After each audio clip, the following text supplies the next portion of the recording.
The 79th expansion for Magic the Gathering, Guilds of Ravnica, came out on October 5th, 2018. The set marked the 7th set to take place in the popular plane of Ravnica. It was also the first of 3 consecutive sets to take place on the plane, making it a de facto block despite the block structure being thrown out of the window with the game's previous set, Dominaria. This was, in part, because when Wizards of the Coast began designing the set, Magic the Gathering was still employing block planning.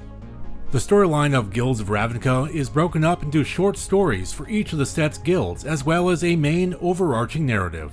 Here is a quick summary of it all for you.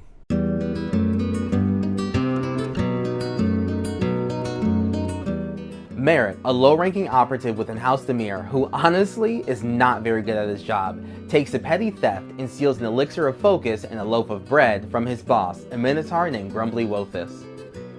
Merritt soaks the stolen loaf of bread with some of the likewise stolen elixir and manages to spill a bit on himself, just as his boss walks in. The theft, obviously, is discovered and Merritt flees. Grumbly chases after him all the way to his house. Shortly after arriving home, Merritt's infant discovers and begins to eat the elixir-soaked bread and instantly shows signs of newfound magical powers. Grumbly, who had arrived at Merritt's house but a moment after, tells the thief that he owes him and that he wants the baby as payment. Just then, Lazav, Guildmaster of House Dimir, appears. He wipes the Minotaur's mind and apologizes to Merritt. The Guildmaster then inserts an aunt, as it were, to Merritt's family to watch over and tutor the child.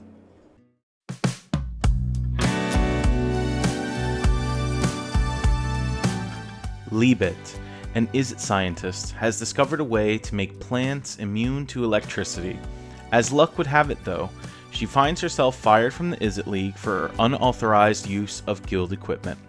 Now on her own, she sets up her own lab and hires for herself an assistant named Tamsin. Building upon her research in protecting plants from electricity, Libet begins experimenting on humans, trying to find a way to make them electro-proof. Through the experiments, Tamsin kills the test subjects as to keep the project a secret. Needing more funding to continue her work, Libet signs up for a Simic experiment. Things go poorly for the scientist though, as she winds up becoming mutated as those experiments have an ill reaction to the magic she had, herself, been exposed to. Now hiding in the sewers, the disfigured Libet is now tracked down by Tamsin. There, she informs her employer that she is actually a Dimir agent. In response, the mutated Libet kills her.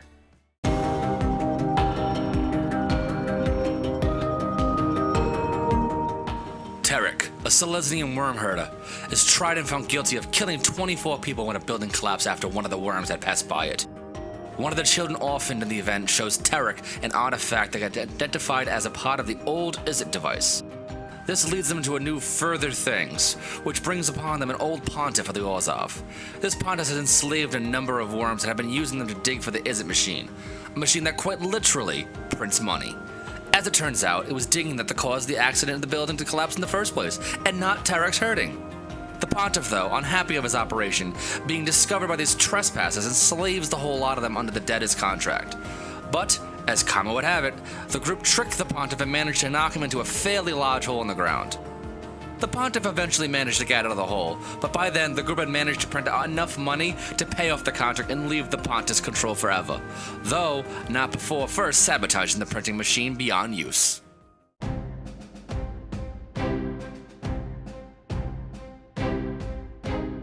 An up-and-comer in the Boros Legion, a Minotaur named Oset Meslin gets promoted to Wojak Counterintelligence Officer by Embrel Skormak, a Flamekin and one of Oset's superior officers.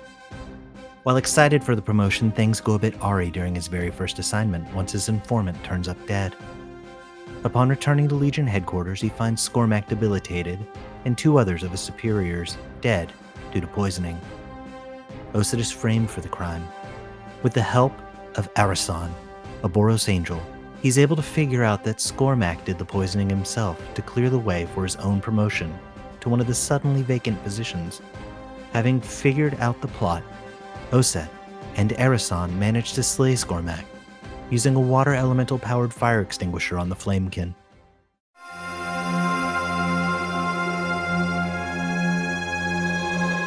Bozak, an insect being within Golgari society known as Crawl, begins working for a lich.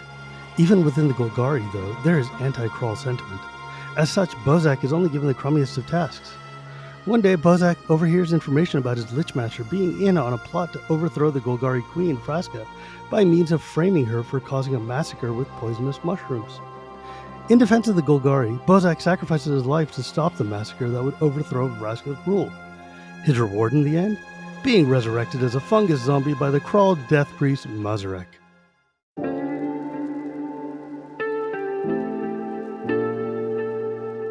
Raoul Zarek, a planeswalker and prominent member of the Izzet Guild, heads off for a mysterious meeting. Once there, he is met by another planeswalker, Tezzeret. Tezzeret, a known agent of Nicol Bolas, tells the Izzet planeswalker that his master has a deal for him. Raoul, however, says he is no longer interested in working for the Dragonic planeswalker, and that Tezzeret is already aware of this fact. That's when Raoul thinks this meeting might be a diversion. The Izzet planeswalker rushes back to the Izzet League's headquarters just in time to witness an agent of House Dimir, working under orders from Nicol Bolas, infiltrate the building. Niv Mizzet, the Izzet Parum, or leader, is less than pleased about this, and suspects that Bolas might be planning some sort of invasion against the city plane of Ravnica. Niv then tells Raoul that if he is to repel Bolas, he'd need to find a way to become much more powerful, something not allowed under the laws of the Guild Pact. Due to that, Niv informs Raoul of his intent to leave the guild, leaving the planeswalker in charge. The dragon believes that, in doing this, he'll have more liberty and agency against this possible Bolas threat. After all, Jace, the Living Guild Pact, has not been seen in months. The only other alternative Niv sees is getting all 10 of the guild Paruns together to alter the Guild Pact without Jace's presence or approval, but that would be a monumental task, to say the least. Raoul pays a visit to the Azorius Senate and meets with Dovin Vaughn, a planeswalker from Kaladesh, now Avishkar, who has quickly made his way up the ranks within the Azorius Guild. In the presence of his superior, Isperia, along with Aurelia, leader of the Boros Legion, Vaughn confirms to Raoul that planeswalkers from other worlds are indeed real. Both Isperia and Aurelia agree that a summit of the guild leaders is necessary. Raoul then goes to meet with Ravnica's other 7 Paruns. Elsewhere in Ravnica, Kaya Kassir, a ghost assassin planeswalker from Tavada, appears. She's looking for a high-ranking member of the Orzhov named Teyza Karlov, whom she hopes to save from her own guild, as she was hired to do so by Nicol Bolas. Teyza, though, does not want rescue from her guild, rather she wants to control it.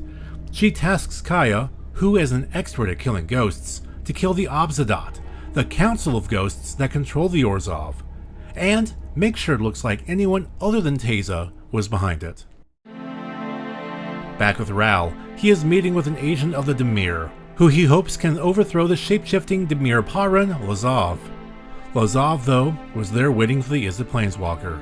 Angry at him, he informs Raoul that the Dimir do not serve Nicol Bolas, and that the Dragonic planeswalker stole one of his agents without approval. Lazav then informs Raoul that he wants to protect Ravnica just as much as anyone else, perhaps more so. Lazav agrees to join the summit. Meanwhile, at the Selesnya Conclave, Trotani, the 3 dryads that make up the guild's Parun, are in discord and have stopped communicating. Amara Tandris, a high-ranking priestess, expresses her desire to attend the guild summit as Tristani's proxy, but others in the guild oppose the idea. Raoul approaches Amara, about doing just that, but they're attacked by Gazo, a Selesnyan Glade Master in the league with Bolas, as he wants the guild summit to fail. Garo's attack is handled by Raoul and Amara, and the Elven Priestess agrees to attend the summit for the Selesnyans. A little while later, Raoul is looking to visit the Golgari, where he hopes to gain an audience with Vraska, a Gordon Planeswalker, and the guild's queen, as was promised by Bolas for her help on Ixalan. Not everything is right with the Gorgon, however, as she feels that something big has been missing, as if there's something extremely important that she just can't remember. Thankfully, a helpful telepath within the guild reaches into her mind and helps her unlock suppressed memories. Suddenly, everything that occurred on Ixalan, including her friendship with Jace, and how she and he were working together to take down Bolas, came flooding back to her. Seeing as Jace is nowhere to be seen at the moment, and Ral had just approached her seeking her assistance against Bolas, she agrees to help and join the guild summit. The thing is though, even though Vraska is willing to help, Ral simply does not trust her, so he gives her a task to earn her trust first: deal with the Obsidian. Ral, you see, had previously met with the Orzhov leaders, and they showed zero interest in joining their cause. Teysa, however, did express interest. If Vraska can somehow take out the Obsidian and ensure Teysa's ascension to leadership, all will work out. To that end, Vraska, along with assistance from Kaya, lead a Golgari attack against the Orzhov's Maid Temple, where Teysa and the Obsidian were meeting. The Golgari draw the attention of the guards, which allows Kaya to slip in unnoticed. As members of the Obsidian began to fall, the remaining members unanimously agreed to make Teysa the guild's leader, believing that Vraska was behind the attack all along. When Kaya killed the Obsidian's head ghost, however, all of his power as Parun magically transferred over to her, making her, legally, the guild's leader rather than Teysa. Once things had calmed down, Kaya agrees to attend the guild summit. The summit now about to begin, Vraska is approached by a zombie who is under Bolas' influence. The Dragonic Planeswalker had come to realize that Vraska had begun to work against him, and he wanted to remind her that she is only in power at his leisure, and he can easily destroy her and her cherished Golgari if he so wanted to. During the summit, each Parun is in attendance, though not everything is harmonious. Niv shares with the other leaders of his plan to become super powerful so that he can combat Noko Bolas, something that makes the other guild leaders nervous should the dragon decide to use that power against any of them. Niv said he'd never do that, per the rules of the Guild Pact. Isperia, who is running the summit under the radical idea of cooperation, suggests that they take a recess to read the rules of the Guild Pact to verify Niv Mizzet's claim. During this break, Isperia is met in private by Vraska. The Gorgon turns the Azorius leader to stone. Once this is discovered, the summit falls apart, as none of the other guild masters trust one another enough to stick around to find out what happens next. The summit failed, Niv and Ral are left with finding a different way of protecting Ravnica from this increasingly real Noko Bolas threat. And that pretty much does it for the story of Guilds of Ravnica, but there's much more to say about the set in card form. The set was sold in 16 card booster packs, 2 Planeswalker decks, 35 card theme boosters, and a bundle consisting of 10 booster packs, a spend down life counter die, and more. The set's 2 Planeswalker decks feature the cards Ral, Caller of Storms, and Vraska, Regal Gorgon, as their face cards, and include a total of 8 cards not found in the base set. Including the Planeswalker deck cards, Guilds of Ravnica consists of 267 cards and features 5 of the 10 Guilds of Ravnica: White-Green Selesnya, White-Red Boros, Black-Green Golgari, Blue-Red Izzet, and Blue-Black Dimir. Each guild has its own keyword or ability word associated with it. Of those, the Selesnyan Conclave's Convoke ability that lets you use your creatures to assist you in casting your spells is a returning mechanic, having debuted in the original Ravnica set, Ravnica City of Guilds. All of the other 4 are brand new mechanics. The Boros Legion has Mentor, a creature ability that says, whenever this creature attacks, put a +1/+1 counter on target attacking creature with less power. The Golgari Swarm has Undergrowth, which essentially says you can perform a specific action with value equal to X, where X is the number of creature cards in your graveyard. The Izzet League introduces Jumpstart, an ability that gives spells new life by allowing you to cast them out of your graveyard by discarding a card in addition to paying other costs. The jump-started card is then exiled. And House Dimir introduces the now evergreen Surveil ability. Surveil allows you to look at the top however many cards of your library, put any number of them into your graveyard, then the rest back on top of your library in any order. Every guild gets a guild mechanic. That is, every guild has a set identity, a set theme, and they need to have a guild mechanic. Like, one of the problems is, right now when we make sets, we tend to put what I say is 3.5 mechanics per set. We tend to do 3 or 4 mechanics. 5 already is a little above our average these days. And what that meant was, it just means we had to make sure that our mechanics are a little on the simpler side. I mean, Ravnica has never really been about the mechanics. That's not where we innovate. It's not, Ravnica is about the relationship between the guilds and the feel of the guilds and the interconnectivity, and there's a lot of cool things that go on in Ravnica, but the mechanics have always kind of been, okay, this is just really flavorful for the guild it's in, not that the innovations came from the mechanics themselves. Split cards, which had become a staple of sorts for sets that take place in Ravnica, also returned. Each of these cards highlight a single guild with a small hybrid mana effect on one half and a large multicolor effect on the other. Also making their return in Guilds of Ravnica are 2 half cycles of lands, the 2-color guild gates, along with the 2-color shock lands. As for other cycles found in the set, most notable of the 14 in Guilds of Ravnica include Guild Leaders, 1 mythic rare legendary card for each of the set's 5 guilds, with 2 of those cards being Planeswalkers, Raoul Izzet Viceroy, and Vraska Golgari Queen.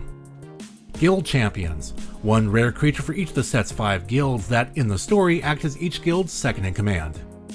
Mythic rare guild spells, 1 each for each of the set's 5 guilds that play well with the guild's mechanic in one way or another. Guild Mages, uncommon 2/2 creatures for each of the set's 5 guilds that each have 2 activated abilities. Uncommon multicolor creatures, each of which costing 4 mana, 2 of each of their respective guild colors, and Lockets, which is a cycle of mana producing artifacts at common that each cost 3 generic mana to cast and can tap for either color mana of its corresponding guild, as well as being sacrificed by tapping and paying 4 hybrid mana to draw 2 cards. In terms of notable cards from Guild of Ravnica, well, the set has a handful. Arclight Phoenix, the namesake of a popular deck in Standard and other formats that values card draw and spell swinging to overwhelm your opponents with repeatedly returning Phoenixes. Assassin's Trophy, a popular and prominent sideboard card in Pioneer, Modern, and Legacy. Chance for Glory, an extra turn spell that is also an alternate lost condition card if you don't somehow win the game by the end of that second turn. Etrada Silencer, an alternate win condition card. Impervious Great Worm, which, with a power and toughness of 16 apiece, is one of the physically strongest creatures yet printed in Black Border Magic. Invert Invent, due to the card requiring a Day 1 errata, as the text on the invert side, as written, lacks the until end of turn clause. Thousand Year Storm, a rare enchantment card that essentially gives the storm mechanic to all of your other instants and sorcery spells. Vicious Rumors, a card that, for a single black mana, deals 1 damage to each opponent, forces each opponent to discard a card, forces each opponent to mill a card, and gains you 1 life, and that is amazing value. Vraska Golgari Queen, which has an ultimate ability that serves as an alternate win condition, and, of course, the set's 5 shock lands, Overgrown Tomb, Sacred Foundry, Steam Vents, Temple Garden, and Watery Grave.